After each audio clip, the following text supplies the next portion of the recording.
목소리를 낼 수 없는 모든 존재를 대신해 외치겠습니다. 뉴 스크림! 안녕하세요. 뉴스크림 19번째 이야기 시작하겠습니다. 저는 한겨레 21 신다은입니다. 안녕하세요. 한겨레 21 류서구입니다. 반갑습니다. 한겨레 21 최윤태입니다. 네, 저희 세 명이 지난주 한겨레 21에 전광훈 사랑제일교회 목사 특집 기사 쓰고 반응이 엄청 뜨거웠어요. 그죠? 예, 우리나라 언론이 난리가 났습니다. 네, 저희가 맞아요. 먼저 쓰고 나서 맞아요. 엄청나게 타이밍이 지금 아주 보도를 좋았죠? 하고 있습니다. 류서구 기자가 사실은 전광훈 목사의 집회에서 아주 먼 거리에서 그분을 직접 마련하시고 직접 마련했죠. 예, 네. 또 돌아다니시면서 나 목사님 정말 열심히 한번 섬겨보고 싶은데 어떻게 방법이 없냐 이런 얘기도 하면서 네. 이렇게 많이 물어보고 다니셨다고 했어요. 조금 그 얘기부터 한번 시작해 볼까요?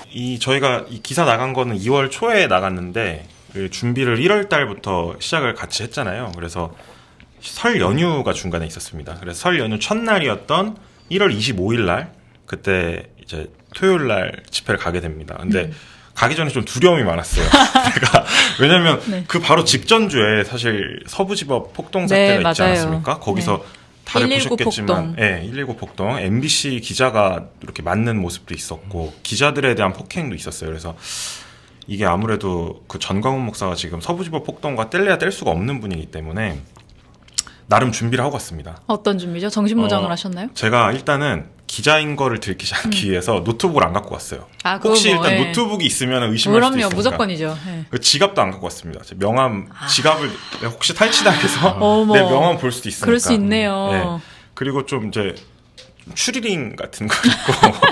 방구석에서 막 나오신 분처럼. 진짜 요새 20, 30대 좀 극우적인 주장을 하시는 남성분들이 많잖아요. 그래서 좀 이렇게 그런 커뮤니티 활동 많이 하는 사람처럼 그러고 마스크를 쓰고 갔죠. 아니 커뮤니티 활동 많이 하시는 분도 옷 잘 입을 수 있어요. 그럼요. 그럼 제가 제가 잘못했습니다. 제가 어쨌든 그러니까 제 나름대로의 머릿속에 어떤 좀 기자처럼 안 보이게 하려고 나름 그렇게 하고 갔는데 가니까 저는 이제 그전 기사에서 젊은 사람들도 이제 많이 나오기 시작했다. 그리고 윤석열 대통령 당시 관저에 있을 때 탄핵 이제 반대 집회 하시는 분들 중에 젊은 사람들도 많이 있었지 않습니까? 그래서 저 또래가 많을 줄 알았어요. 근데 갔는데 진짜 전혀 없는 거예요. 그래서 어떤 일이 있었냐면 또 가는 길에서 제가 이제 토요일 날 오후 집회를 하기 전에 장이동 사랑제일교회를 먼저 다녀옵니다. 왜냐면 그 사랑제일교회에서 신도들이 집회 전에 이렇게 움직임이 있나 한번 좀 먼저 취재를 하려고 갔는데 거기서는 이제 별 소득이 없었는데 그 앞에서 어떤 지하철역에서 한 분을 만나게 돼요. 이제 교인분이신 것 같은데 전광훈 목사가 하는 자유일보라고 있어요. 지금 전한나 씨, 전광훈 따님이 대표로 있는 자유일보랑 그 다음에 전단지를 저한테 주면서 오늘 오후에 꼭 좀 광화문에 나와주세요 이러는 거예요 저한테. 그래서 근데 마침 또 제가 취재하러 가는 거잖아요. 그래서 걱정 마세요. 저 지금 가고 있습니다. 이랬거든요. 그러니까 뭘 하셨어요? 갑자기 눈물이 그렁그렁해지더니 정말 감사하다고 제 손을 잡아주면서 젊은 보수가 나타났다고 생각하셨겠구나. 정말 잘하고 있다고.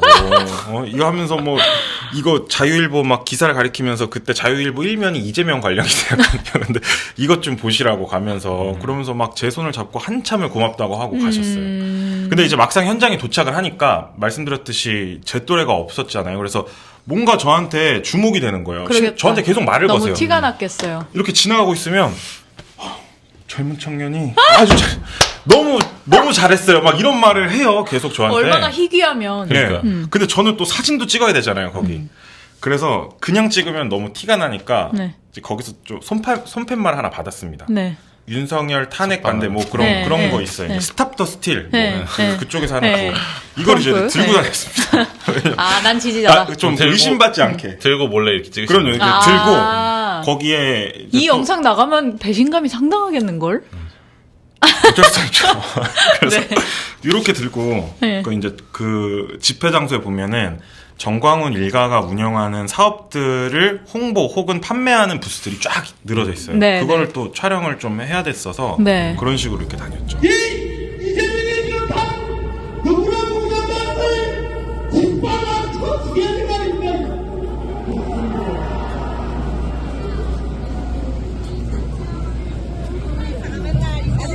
거기서부터 얘기 한번 시작해 볼까요? 저도 기사 보면서 이 정도로 조직적으로 한단 말이야. 그래서 참 되게 놀라웠는데 그 중에 백만송이 합창단도 아니고 아, 백만송이 봉사단이 있잖아요. 백만송이 봉사단. 네, 여기는 어떤 조직이고 좀 류 기자 만나보셨을 그쵸, 때는 예. 어떠셨어요?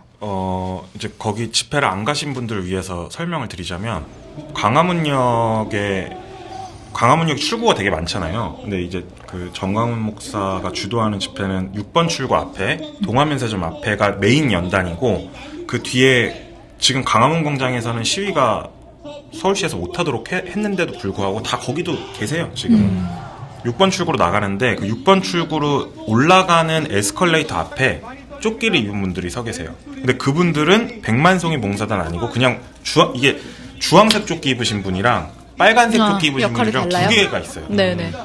빨간색 조끼 입으신 분들이 백만송이 봉사단. 네. 주황색 조끼 입으신 분들은 헌금이라고 써 있습니다. 주황색 조끼를 입은 분들은 오후 2시쯤에 헌금을 이제 공식적으로 걷거든요. 그때 헌금 봉투를 들고 돌아다니신 분들이고 그때가 일요일이었죠. 토요일이었어요. 아, 근데 토요일에도 걷고 일요일에도 걷어요. 아, 그러면 헌금을. 주일 예배 헌금이 아니라 그냥 헌금이군요. 이건 토요 무슨 예배 헌금이냐면 헌금. 그때 당시에 이제 뭐 일부 여론조사에서 대통령 지지율이 뭐 50% 아, 50% 나왔다. 넘었다. 네. 여론조사 공정 거였죠? 네. 그쵸. 네. 그러니까 그거를 언급하면서 우리도 이제 하나님한테 감사해야 된다. 이 특별 헌금. 예, 그쵸. 특별 헌금. 이런 여론조사가 대통령 지지율이 50%나 나왔기 때문에 우리도 하나님께 감사해야 돼서 걷는다 이렇게 얘기를 해요, 실제로. 그 다음부터 이제 그 주황색 조끼를 입은 분들이 헌금 봉투를 들고 돌아다니는 거죠. 근데 그분들도 헌금 걷는 역할만 하지 않으세요. 네. 거의 그 광화문 광장부터 집회 장소까지 10m마다 다 쫙 써 있는데 어머. 손팻말을 또 나눠주세요. 집회 이제 시작 전에는. 저도 이제 그분들한테 좀 받았죠. 손팻. 파견된 분들처럼 이 집회를 이렇게 지원하신 역할도 하는 거네요. 그렇죠. 그러니까 그 좀 도와주기도 하고 뭐 집회 이제 어르신들이 어디로 가야 되냐 물어보면 그것도 알려주고 손팻말도 나눠주고. 네. 그래서 제가 그분 중에 한 분한테 사랑제일교회에서 나오셨냐고 하니까 맞다고 그러더라고요. 그래서 조금 더 자세하게 물어보려고 이거 헌금 어떻게 거두시는 거야 하니까 갑자기 눈빛이 돌면하면서 아니 무슨 그런 걸 물어봐 막 하고 가시더라고요. 그래서 뭔가 헌금이란 단어를 쓰면 안 되겠구나 이분들한테 그러고 말았죠. 그리고 이제 방금 말씀하신 백만송이 봉사단은 주로 지하철역 입구에 다 계십니다. 이분들은 항상 이렇게 뭐 뭔가를 들고 계세요. 이렇게 두꺼운 이런 서류처를 들고 계시는데 뭔지에서 물어보니까 자유통일당 가입원, 당원 가입서. 예, 가입서. 그래서 저도 일단 뭔지 모르니까 일단 해봤죠. 가입을. 근데 보통 당원 가입을 하면 동시에 돈을 안 내도 되는 걸로 알고 있는데 여긴 무조건 돈을 내야 된다는 거예요. 아, 쓰는 동시에. 예. 그래서 당원 가입도 하고 뭐 자동 이체도 이렇게 하라고 그러더라고요. 얼마 하셨죠? 1,000원을 제가 선택을 했는데 제가 이제 그거는 뭐 제 계좌번호를 기입은 하진 않았습니다. 네. 네, 그래서 그분들은 이제 자유통일당의 어떤 당원을 가입을 받으면서 동시에 그 당비도 걷고 있는 분들. 그리고 주황색 조끼는 이제 거기 나온 분들을 대상으로 헌금을 걷는 역할. 그러니까 결국에는 조끼 입은 분들이 돈을 걷는 역할이에요. 그렇네요. 그러니까 뭐 목적이 다른 거지. 하나는 헌금이라고 부르는 거고 하나는 당비라고 부르는 거지만 그렇죠. 어쨌든 수금책이네요, 그죠? 네. 이분들을 이제 처음 나와서 만나는 사람들이 이분들이잖아요. 예. 이분들을 지나치면 또 돈을 낼 수 있는 구조들이 있어요. 오케이, 그 얘기를 한번 직접 해볼까요? 그거를 저희가 표지에 뭐 거룩한 돈벌이라고 소개를 했지만은 이 조직이 정말 굉장히 다각도의 브랜드와 상품으로 이 접점을 엄청 늘려놨어요. 그죠? 그래서 이거를 최은태 기자가 취재하셨던 입장에서 어떤 그 경제적 네트워크를 가지고 이 성도들과 일반 시민들을 접촉하고 있는지 좀 소개해 주시면 어떨까요? 일단 여러 가지가 있는데 아예 그냥 본인들이 7대 결이라고 해서 정광훈 목사님이 아예 정해주셨어요. 우린 이런 사업을 하고 있다고 소개를 하는 것처럼. 네. 그래서 첫 번째가 이제 아까도 말씀하셨던 자유마을이라는 그 커뮤니티 어떤 그 조직인데 근데 어플리케이션도 있죠. 거기에 가입하는 것. 그리고 자유일보 정기 구독. 그리고 아까도 얘기했던 그 알뜰폰 퍼스트 모바일 가입. 그리고 성교카드라는 게 또 있는데. 성교카드. 네. 나머지는 그러니까 알겠는데 성교카드는 잘 모르겠네요. 저도 약간 그게 가장 의아한데 네. 그냥 저는 처음에는 성교카드라는 걸 잘 찾아보지 않았어요. 왜냐면 그냥 회원증 나눠 주듯이 너는 우파다. 헬스 그걸 인정해주는 그런 것처럼. 카드라고 생각을 해서 잘 찾아보지 않았는데 혹시나 해서 한번 성교카드를 찾아보니까 이게 진짜 체크카드. 그다음에 신용카드로 쓰일 수 있는 그런 카드더라고요. 농협 그거에 대해서도 약간 의심을 갖고 비판을 하는 분들이 올해 말고 뭐 몇 년 전부터 거의 있었어요. 그래서 성교카드는 좀 더 역사가 더 긴 것 같아요. 그리고 아까도 얘기 나온 광화문온이라는 쇼핑몰 어플리케이션, 그다음에 그걸 설치 가입해라. 그 밖에 뭐 정강원 목사와 그 교회와 관련돼 있는 너아라 TV 뭐 등등등 유튜브 가입 시청 구독. 그래서 이걸 모두 가입하고 한 사람이 1,000만 명을 넘기면 종신연금으로 매달 100만 원씩 준다. 그래서 이게 이제 1,000만 조직. 마지막 7번째. 네, 아. 그래서 1,000만 조직, 그다음에 앞에도 나왔던 몇 송이었죠? 몇 송이? 100만 송이. 100만 송이. 네. 그런 것처럼 뭔가 목표가 수치로 100만, 구체화하는 걸 좋아하시는 것 같아요. 그래서 그 뒤에도 이제 네. 뭐 자유마을 가입자 수 같은 경우도 목표를 계속해서 상향 조정을 하시더라고요. 1,000만 명, 뭐 1,200만 명 이렇게 상향 조정을 하시더라고요. 그래서 그런 식으로 수치로 구체적으로 목표를 정해서 그걸 달성하는 거를 모두 이제 동기부여를 시키는 것 같아요. 그런 식으로. 아니 이게 사실은 그 애플이나 삼성이나 혹은 그 어떤 특정 브랜드 대기업 브랜드 통일하는 거랑 사실 비슷해요. 그런 것 같아요. 그러니까 결합 내 상품. 휴대폰, 네 결합 맞아요. 상품이죠. 결합 네. 상품. 나는 휴대폰 바꾸고 카드 바꾸고 신문 구독하고 뭐 이러면서 제 주변에 하나씩 이렇게 하고 당으로 이제 나의 어떤 사상까지 일치시키고 테레비 유튜브 보면서 이제 유튜브 송신료 내고 뭐 그런 이 일련의 어떤 세계관이네요, 그죠? 그러니까 이런 식으로 얘기해요. 그러니까 어차피 쓰는 거다 다. 카드 쓰고 그렇죠. 어차피 핸드폰 네. 쓰는 거 그렇죠. 애국하시는 전 목사님이 하는 거 써라 이런 식으로. 그렇죠, 하는 그렇죠. 거라서. 예. 그러니까 그러면서 조금씩 생활에서 안 쓰기 어려운 것들부터 조금씩 바꾸는 방식이구만요. 여기에 노인분들도 많이 가입하셨겠어요. 그래서 사실 조금 들어봤는데 이제 확인이 된 게 농협카드 우리가 예상했듯이 이제 고연령대가 많았고 사실 확인은 안 됐지만 이제 정확히 확인할 수 없지만 이제 퍼스트 모바일 같은 경우도 이제 실버 를 네. 타겟으로 하는 상품들을 많이 내놓고 계세요. 그래서 이제 뭐 노년층들이 좀 어려움을 겪으실 생활에 불편함을 느끼시면은 이제 도와줄 찾아가서, 수 있는 분이 네. 찾아뵐 수 있는 그런 서비스도 같이 병행하고 있고 실제로 어떻게 진행되는지 아직 확인은 못했습니다만 사실 그것도 의심되는 게 네.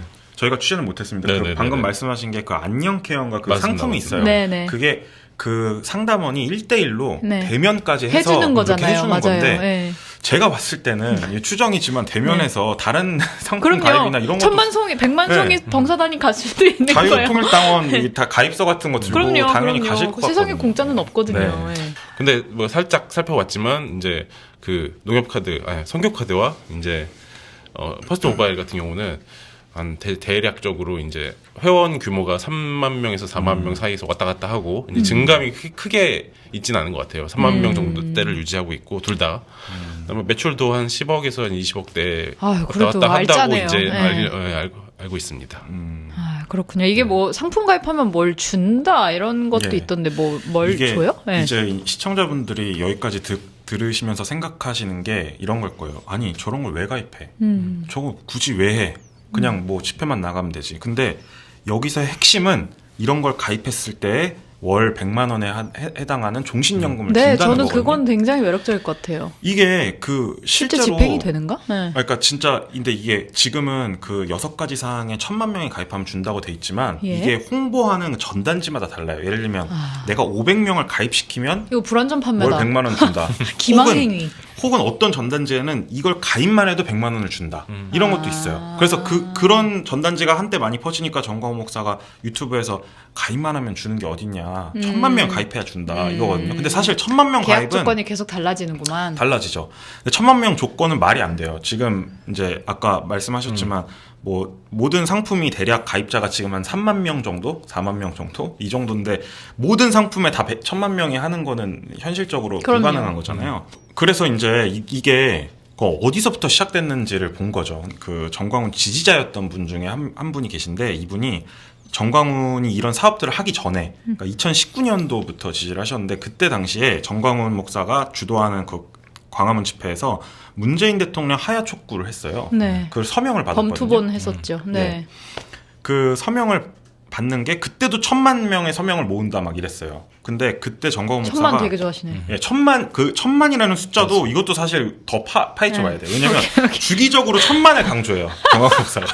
알겠습니다. 어쨌든. 근데 그거는 어쨌든 둘째치고 네.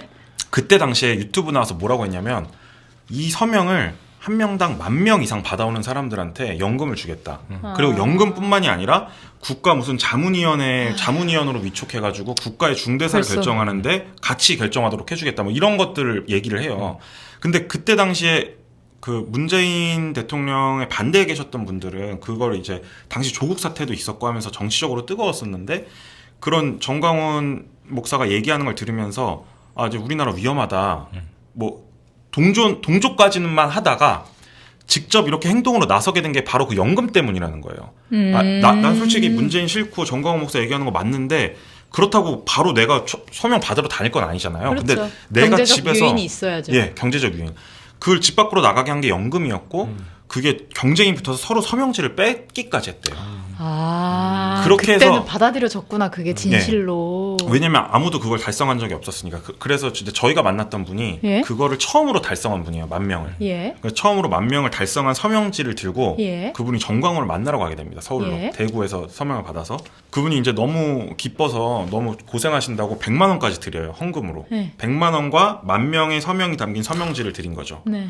그러고 나서 이제 정광훈이 싹 입을 닫는 거죠. 연금을 받지 못하셨고. 연금은 그분 입장에서 먼저 꺼내질 못했대요. 왜냐면 이거 다 애국운동 하시는 분들인데 거기서 돈 얘기하기가 좀 그렇잖아요. 그 당연히 가치 그리고 운동이니까. 전 목사가 계속 준다고 했으니까 알아서 챙겨주겠지 하고 그 서명지를 주고 나서도 5,000명을 더 받고 그리고 당시에 정광훈 목사가 주도하는 그 청와대 앞에 농성장이 있었어요. 거기서 먹고 자고 했던 한 3, 4개월 동안 먹고 자고 했던 게 있었는데 거기서 계속 3, 4개월 동안 농성을 했던 거죠. 어머 세상에. 그러는 와중에도 주말마다 광화문 가서 집회하면은 받고. 그때 헌금도 내고 이거를 계속하니까 내 연금은 오질 않고 나 길바닥에서 3, 4개월 동안 자고 계속 매주 돈만 내는 그거를 깨달으신 거죠. 이제 나한테 돈은 돌아오지 않는구나 하고 나오게 된 거예요.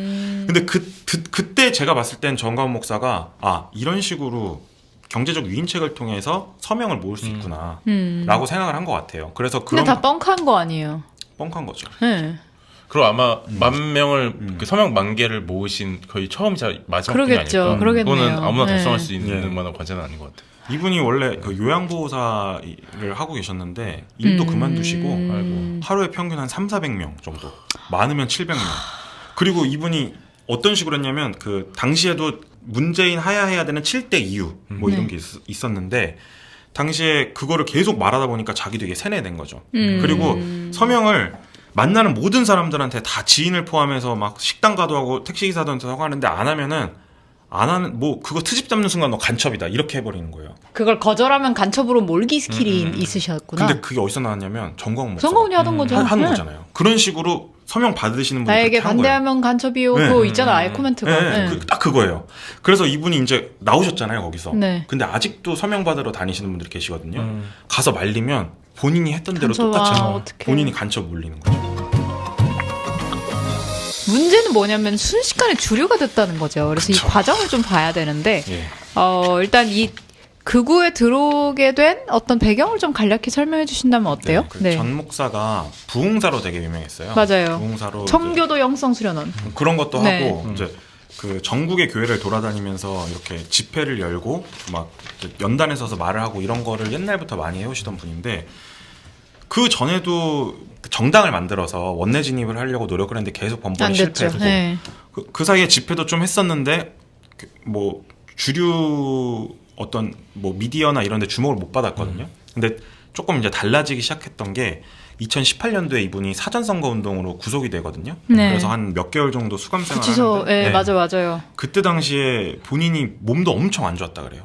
그래 인생에서 아마 가장 힘들었던 시기를 그때 아마 겪으셨을 텐데 그리고 나서 2018년도 여름에 출소를 하고 나서 제일 먼저 한 일이 하나님과 트럼프라는 책을 맞아. 국내에 책 직접 이제 출간을 하죠. 네. 그 책 내용이 트럼프가 그 선택받은 사람이고 그런 은사주의에 입각해서 지금 미국의 어떤 엄청난 변화를 이끌고 있다라는 건데 정광훈 목사가 거기에 이제 영감을 아마 받은 것 같아요. 그래서 그때 당시에 추천사도 써요. 그 추천사를 뭐라고 썼냐면 오늘날 전 세계가 동성애, 이슬람, 북한의 핵기업 등의 문제로 역사상 가장 큰 위협에 처했다. 그러니까 지금 일단 이 세계가 위협에 처했고 하나님께서 도널드 트럼프를 미국 지도자로 세워 이런 위험 요소들을 하나씩 제거해 나가고 있다.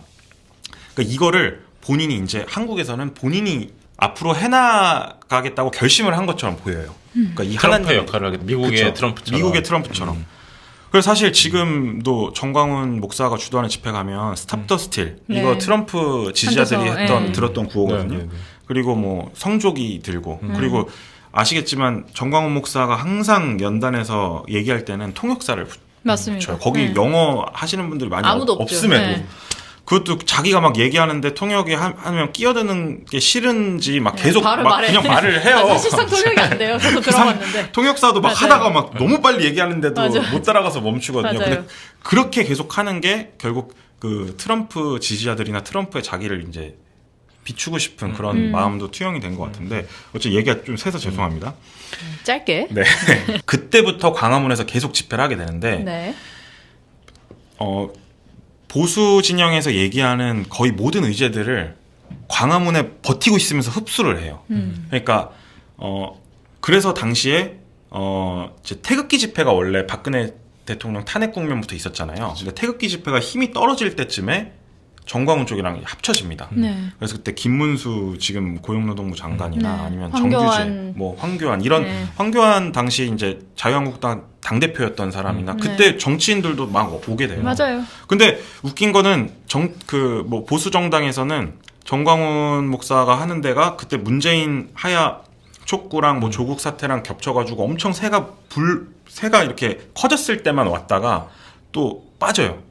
그리고 지금 또 다시 들어오는 거잖아요. 지금 뭐 윤상현 국민의힘 의원이 90도로 그 인사하는 게 되게 인사. 상징적인 건데 정광훈 목사의 전략은 광화문을 계속 장악하면서 거기서 계속 이제 보수 진영에서 얘기하는 것들을 뭐 부정선거론이라든지 문재인 하야 촉구라든지 이런 것들을 계속 얘기하고 그 자리에 있는 거죠. 어떤 광화문 대통령 노릇을 사실 하고 싶은 거잖아요. 그렇죠. 예. 네. 그러면 근데 사실 그게 종교 세력이 어디까지나 아까 정치인이 왔다고 해도 그렇죠. 근데 이게 정치 세력으로 규합할 수 있다는 거는 와 광화문에 사람이 저렇게 많으니까 나도 가볼까 이상일 것 같은 생각이 드는 거예요. 그런 어떤 특징들을 좀 본다면 어떨까요?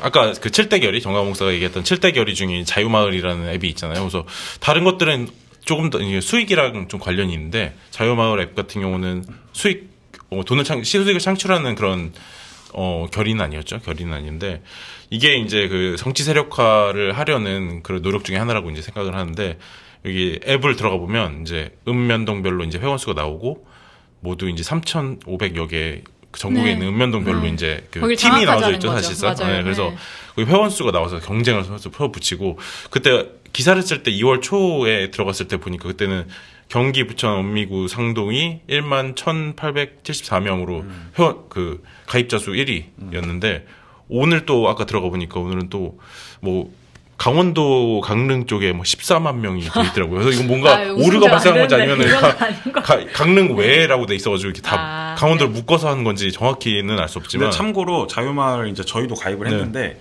그건 어떤 정보를 써도 가입이 가능합니다. 그러니까 확인 절차가 없어요. 뭐 개인 정보 확인 절차가. 그러다 보니까 그 강릉도 갑자기 14만 명이 나온 것도 뭔가 뭐 부정이 있지 않을까. 깍두기 이런 거 써가지고 운영할 수도 있는 거죠. 네. 근데 이렇게 해서 이제 사람들을 모아서 결국 이제 목표가 읍면동 자치회를 이제 좌파들이 장악하고 있다. 근데 그러니까 우리 우리가, 우파 세력들이 이제 읍면동 자치회에 들어가서 이제 지역 정치, 뿔뿔이 정치를 이제 장악을 해야 된다는 그런 목표로 이제 시작을 해서 이게 실제로 그러면 앱상에서는 사실상 활동은 별로 없거든요. 보셔서 알겠지만 뭐 동영상도 좀 늦게 들어오고 늦게 올라오고 그다음에 채팅방도 있는데 별로 이렇게 글이 안 올라오는 편인데.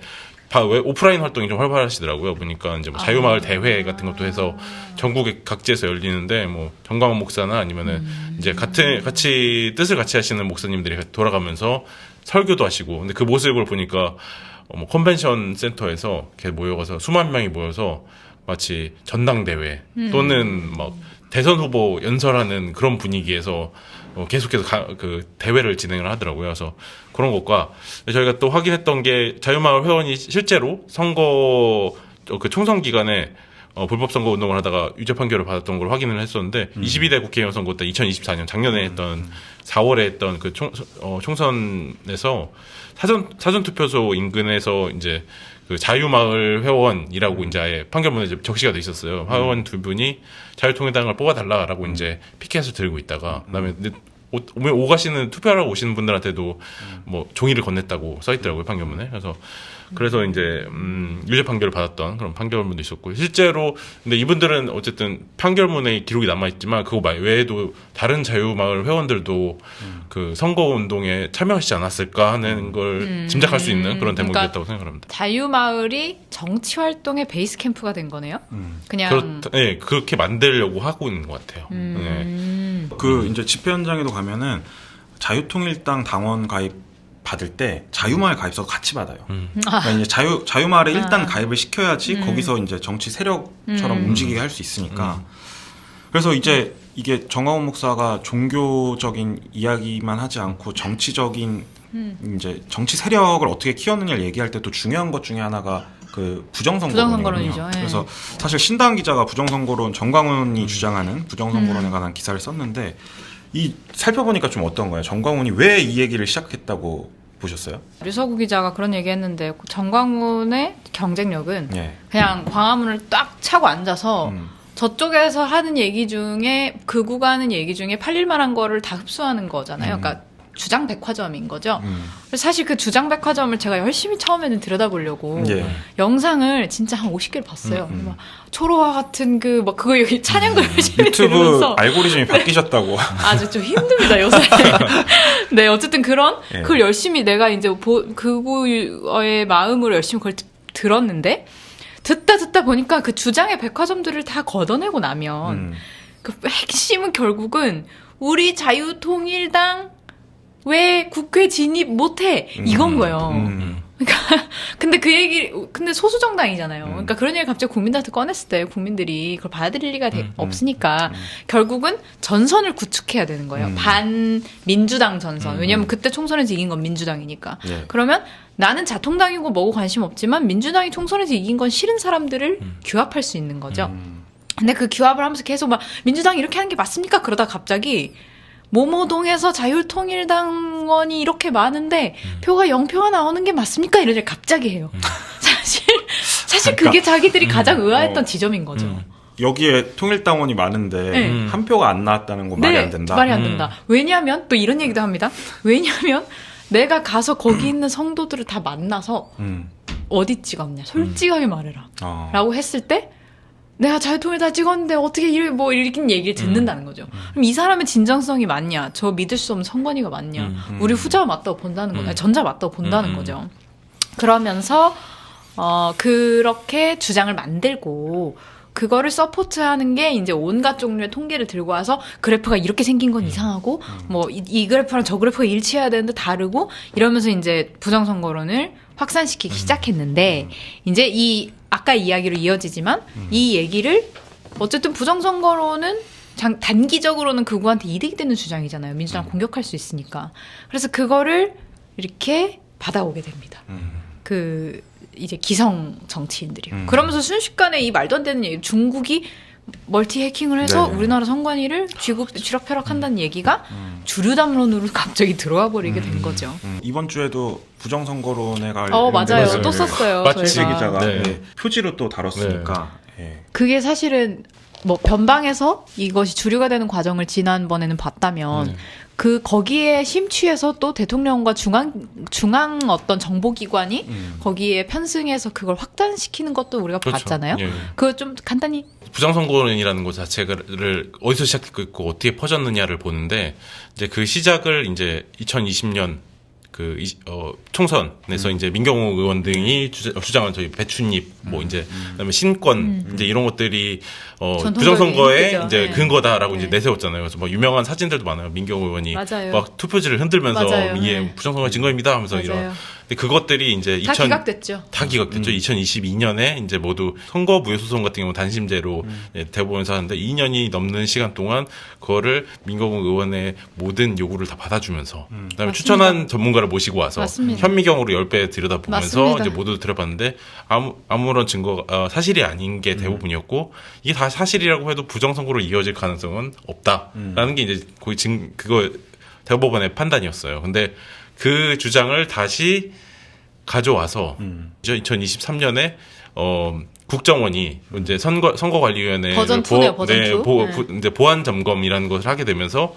여기 해킹 가능성이 매우 높다라는 식으로 이제 발표를 했죠. 근데 그거는 솔직히 보안 취약점이 있었던 건 사실이고 선관위도 그거는 인정하지만 이게 부정선거로 이어진다는 건 말이 안 된다라고 이제 선관위 입장은 그런데 국정원은 그 얘기를 들었음에도 그걸 무시하고 선관위를 빼고 이제 거의 단독 발표를 해요.